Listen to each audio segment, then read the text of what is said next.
৬৬ লাখ টাকার টুর্নামেন্ট, বাংলাদেশের সেরা ১২টা টিম, আর তার মাঝখান থেকে মাত্র একটা টিম যে হবে বাংলাদেশের গর্ব, বিশ্বের সবার মাঝখানে যারা বাংলাদেশের নামকে ফুটায় তুলবে। ভাই, বিশ্বের সব বড় বড় নাটক বাজরাও এরকম নাটক করতে পারে না। আজকের টুর্নামেন্টে এমন লেভেলের নাটক হয়েছে, দীর্ঘ ৪ ঘন্টা যে নাটকটা হয়েছে সেই নাটকটা তোমাদেরকে আমি মাত্র ২ থেকে ৩ মিনিটে বলে দেবো। তো সবাই রেডি হয়ে যাও আজকের গোপন তথ্য জানার জন্য। মোটামুটি আমরা সবাই জানি যে গাইস আরএসকে হয়ে গেছে বাংলাদেশের নতুন চ্যাম্পিয়ন, কিন্তু এই আরএসকে যাতে চ্যাম্পিয়ন না হতে পারে এই জন্য ভাই কি কি যে করা হয়েছে তোমরা সেটা আজকের ভিডিও দেখলে বুঝতে পারবা।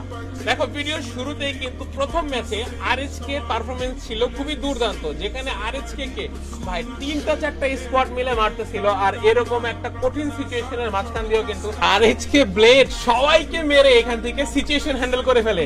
আর এরপরে এই জায়গাটা দেখো, একদিকে জোন আসতেছে, আরেকদিকে এই ছোট্ট ঘরে ভাই কতগুলো এনিমি কিছুই বোঝা যায় না। এখান থেকে কিন্তু ফুল একটা স্কোয়াডকে ভাই আরএসকে কুট্টুস আর আরএসকে নেজাদ মেরে তারপরে জোনে যাচ্ছিল। কিন্তু দুর্ভাগ্য ছিল যে কারণে গাইস জোনের বাইরে থেকে তারা ড্যামেজ হ্যান্ডেল করতে পারে না, আর এখান থেকে আরএসকে মরে যায়। কিন্তু তারপরেও যারা খেলা দেখতেছিল তারা সবাই আরএসকে সুনাম করতেছিল, কারণ আরএসকে এত দুর্দান্ত লেভেলের খেলা দিছে আর টোটাল 11টা কিল করে ফেলছে। আগেই বলতেছি যে ম্যাচের ভিতরে প্রচুর বিনোদন আছে আর অনেক নাটকও আছে, যেগুলো আমি তোমাদেরকে দেখাবো, কিন্তু আমাকে একটু সময় দিতে হবে। তো গাইস, এখানে টানা ২-৩টা ম্যাচ আরো ঘটে যায় যেখানে আরএসকে একটা ম্যাচও বুইয়া করতে পারে না, কিন্তু তারপরও দেখো আরএসকে শুধুমাত্র কিল করে ৫৩ পয়েন্টের টেবিলে টপ ২ নম্বরে চলে যায়। আর একটা না ৪টা ম্যাচ বুইয়া মিস করার পরে লাস্টে এমন একটা ম্যাচ চলে আসে যেখানে আরএসকে ব্লেড স্কোয়াড ওয়াইপ করে নিয়ে আসে বুইয়া। আর সবচাইতে নাটকীয় ঘটনা শুরু হয় এইখানে। লিডারবোর্ডের ১ নম্বর টিম রিফ্লেক্সে টোটাল পয়েন্ট হচ্ছে ৮০, আর ৮০ স্কোর হইলে তাদেরকে দেওয়া হয় চ্যাম্পিয়ন রাশ আনলক করার সুযোগ, যেখানে মাত্র একটা ম্যাচ বুইয়া করতে পারলে তারা হয়ে যাবে এই ম্যাচের চ্যাম্পিয়ন। আর এইখানে আরএসকে স্কোর দেখো, ওদের স্কোর হচ্ছে ৭৯, মানে শুধুমাত্র একটা কিল বা একটা পয়েন্ট যদি তারা কোনোভাবে পাইতো তাহলে এই ম্যাচটা বুইয়া করলেই তারা কিন্তু চ্যাম্পিয়ন হওয়ার সুযোগ পাওয়া যেত, কিন্তু তাদের মাত্র ১ পয়েন্টের জন্য তারা এই সুযোগটা পায় না। সুযোগটা পাওয়া যায় আরএফএক্স মানে রিফ্লেক্স, মানে এই টিম যদি এখন বুইয়া করে ফেলে কোনোভাবে তাহলে সরাসরি তারা চ্যাম্পিয়ন হয়ে যাবে। এমন একটা মুহূর্তে আরএসকে ভাই ডাইরেক্ট সবকিছু বাদ দিয়ে সরাসরি চলে আসে রিফ্লেক্স টিমকে মারতে। এখানে দেখো আরএসকে ভার্সেস রিফ্লেক্সের ফাইট চলে, আর এখানে আরএসকে পুরা রিফ্লেক্সের স্কোয়াডকে ভাই ডাইরেক্ট ওয়াইপ করে দেয়, ফুল স্কোয়াড শেষ, আর তারা হয়ে যায় 11 নম্বর স্কোয়াড। বুঝতে পারতেছো গাইস, রিফ্লেক্স ছিল একমাত্র থ্রেট যারা নাকি আরএসকে কে চ্যাম্পিয়ন হতে দিত না, এজন্য এরা ম্যাচে সবার আগে রিফ্লেক্সকে টার্গেট করে মেরে দেয় আর রিফ্লেক্সকে ফিনিশ করে দেয়। তাই না গাইস, তারা কিন্তু এই ম্যাচেও একদম লাস্ট মোমেন্টে যেখানে বাংলাদেশের টপ স্কোয়াড গুলা, বাংলাদেশ টপ 1 এনডিটি, আর এইখানে জয়েন করে ফেলে আরএসকে, আর এইখানে ঢুকে তারা ভাই একাধারে আরএসকে ফ্লিকারের স্নাইপিং, ব্লেডের শটগান আর কুট্টুসের স্কিল সবকিছু মিলে তারা এখানে সবাইকে মেরে আরো একটা ম্যাচ বুইয়া করে ফেলে। লিডার বোর্ডে তাকালে দেখতে পারবা আরএসকে এখন আছে ১ নম্বরে ১১৪ পয়েন্ট নিয়ে। আর তোমাদেরকে তো আমি বলছি যে গেমের ভিতরে একটা নিয়ম ছিল চ্যাম্পিয়ন রাশ, যারা ৮০ পয়েন্টের উপরে করবে তাদের একটা স্পেশাল সুযোগ দেওয়া হবে যে মাত্র একটা ম্যাচ বুইয়া করলেই তারা হয়ে যাবে চ্যাম্পিয়ন। আর এই জন্যই গাইস আরএসকে যখন নিজেদের চ্যাম্পিয়নশিপের জন্য সবাইকে মেরে ম্যাচে ডমিনেট করে লাস্ট পর্যন্ত বুইয়া করবে, তখনই ঘটে যায় এই ম্যাচের সবচেয়ে নাটকীয় ঘটনা। দেখো এখানে খেয়াল করে আরএসকে ব্লেড ফাইট করতেছে এই ম্যাচের এই টুর্নামেন্টের টপ ২ নাম্বার টিম রিফ্লেক্সের সঙ্গে, আর এখানে কিন্তু আরএসকে নিজেদের কাছে ছিল লঞ্চার ব্যবহার করে এখানে থাকা এনিমিগুলোকে দেখো কি সুন্দর করে একটার পর একটা নক করে দেয়, আর এখান থেকে কিন্তু টপ ২ নাম্বার টিমকে তারা পিছায় ফেলে, স্কোরের দিক দিয়ে তাদেরকে এলিমিনেট করে ফেলে, ফুল স্কোয়াড এখান থেকে ওয়াইপ হয়ে যায় নিজেদের লঞ্চারের মাধ্যমে। আর এরপর যখন তারা এখানে ফাইট করতে আসে, এখানে টোটাল ৩টা টিম ছিল। এখন যদি ভুল করে আরএসকে এই ম্যাচটা বুইয়া করে ফেলে তাহলে এই টুর্নামেন্টটা এখানেই শেষ হয়ে যাবে, জিতে যাবে, চ্যাম্পিয়ন হয়ে যাবে টিম আরএসকে। এজন্য বাকি যারা ছিল টুর্নামেন্ট প্লেয়ার তারাও একটা বুদ্ধি করে যে তারা নিজেরা ফাইট না করে তারা ফাইট করবে টিম আরএসকে এর সঙ্গে, কোনোভাবে আরএসকে কে বুইয়া নিতে দেবে না। তোমরা ইন গেমে রিয়াকশনটা দেখো। আচ্ছা ওয়েট, তার আগে এটা দেখো, এখানে দেখো ডিকে আর আরসি সবাই এক জায়গায় আছে, কিন্তু তারা নিজেরা ফাইট করে নাই, কারণ তারা ফাইট করবে আরএসকে এর সাথে। ২ স্কোয়াড মিলে এক স্কোয়াডকে মারছে। আরএসকে বুইয়া নিলে কাহিনী শেষ। আরএসকে নিবে, আরএসকে পজিশন ভালো। ওরা মারামারি করে না ভাই, ওই ২ স্কোয়াড মারামারি করে না কেন? ওই স্কোয়াড মারামারি করতেছে না দেখছো? আরে দুই স্কোয়াড মিলে একজনের ধরছে, দুই স্কোয়াড মিলে ধরছে আরএসকে রে, দুই স্কোয়াড আরএসকে রে মারতেছে।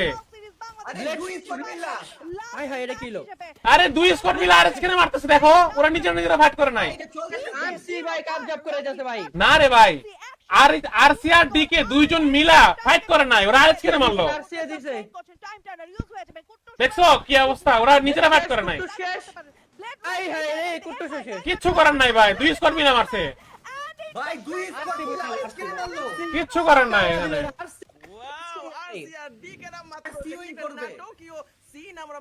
কি গুটিবাজিরা করলো ভাই, কি গুটিবাজিরা করলো ভাই, ওরা ভাই ওরা নিজেরা ফাইট করে নাই, কি গুটিবাজি করছে ভাই। এখন আমার কথা শুনে কেউ এটা ভাইবো না যে ওরা চিটিং করছে, ওরা চিটিং করে নাই, স্বাভাবিক। আরএসকে জিতলেই তো টপ 1 হয়ে যাবে, এজন্য ওরা ইচ্ছা করে নিজেরা এমন ভাবে খেলছে যাতে আরএসকে কোনোভাবে বুইয়ে আনা নিতে পারে। ওদের জায়গায় যদি আমি থাকতাম আমিও সেম কাজটাই করতাম। কিন্তু গাইস এখন শুরু হয় আজকের ম্যাচের সবচেয়ে বিশাল নাটক। এখানে লিডার বোর্ডে খেয়াল করলে তোমরা দেখতে পারবা টপ 5টা টিমের স্কোর 80-র উপরে চলে গেছে, আর এই 5টা টিমের কেউ যদি ভুল করে বুয়া নেয় তাহলে সেই হয়ে যাবে চ্যাম্পিয়ন। কে লিডার বোর্ডের 1 নম্বর আছে, কে লিডার বোর্ডের 10 নম্বরে আছে সেটা দেখার বিষয় না, এখান থেকে যেই পাবে বুইয়া এই 5টা টিমের মাঝখান থেকে যাদের স্কোর 80-র উপরে তারাই কিন্তু হয়ে যাবে আজকের চ্যাম্পিয়ন। আর এরকম একটা ম্যাচে আমি কখনোই ভাবি নাই যে আরএসকে ভুল করে চ্যাম্পিয়ন হতে পারবে। এই ম্যাচের শেষের দিকে কি হয় দেখো, এ মারে না কেন ভাই, এ মারে না কেন, দেখছে তো এ মারে না কেন, এ মারে না কেন, এটা কি হচ্ছে, মারে না কেন ভাই, কি রে ভাই, এ কি রে, আরে মানে কি বলে এটাকে, চারটা বোধহয় যদি পারে তাহলে তো ভাই ভালো হবে। আরসি মেরে দিছে, আরএসকে আর আরসি ভার্সেস আরএস, ফ্লিকার বাইচে থাকলে, তারাই হয়ে যাবে চ্যাম্পিয়ন। ফ্লিকার বাইচে থাকলে ভুইয়া ওপি, ফ্লিকার ফ্লিকার ওপি, টিমকে এলিমিনেট করে ফ্যাং ভার্সেস আরএসকে ভাই, সবাই আরএসকে আরএস ভাই কি কয় এটা রে, আরসি স্কোয়াডের ফুল নাম কি ভাই? আরে রেড ক্লিপ ভাই আরসি বুয়া নিল চ্যাম্পিয়ন, আরএসকে বুয়া নিল চ্যাম্পিয়ন, ঠিক আছে। কি হচ্ছে যাচ্ছে গাইস, কি হচ্ছে যাচ্ছে, গা ছমছম ফ্যাংয়ের উপরে সবাই রাশ মারো। এই সিনারিও শুধু ডিফারেন্ট হতে আরসির একটা প্লেয়ার পিছন দিয়ে ঘুরে যাইতেছে, আমরা দেখি ফ্যাং, জোন কভার করছে আরে আরসি ভাই, বুদ্ধি ফ্যাং রে মারতে হইব, ফ্যাং রে মারতে হইব। অলরেডি আরসির একটা শেষ, আরসির একটা প্লেয়ার ডাউন গাইস, আরএসকে পুরো গ্রেনেডের হামলা চলতেছে, আরএসকের উপরে চলতেছে গ্রেনেডের হামলা। শেষ ব্লেড দুটো দল ও নাইস, মরিস ভাই ব্লেড লাগাই গেছে, ব্লেড লাগাই গেছে, অলরেডি একটা প্লেয়ার শেষ, অলরেডি একটা শেষ। ব্লেডার রাশ, আরে ভাই আগুন, হোয়াট দা, একটুর জন্য রে আরেকটা নট ওপি, আরএসকে তিনটা বান্দা বাইচে আছে। ওপি, সমস্যা নাই, ও ব্লেড নক, এটা নি উল্টা পাল্টা কাজ করে ভাই, কোয়া জানা তো ফেঙ্গে 4টা প্লেয়ার এলাই ভাই। ব্লেড নক হয়ে গেছে। ফ্যাং এই জায়গার ভিতরে উল্টাপাল্টা, এটা আগে উল্টাপাল্টা কাম করছে আরএসকে লগে।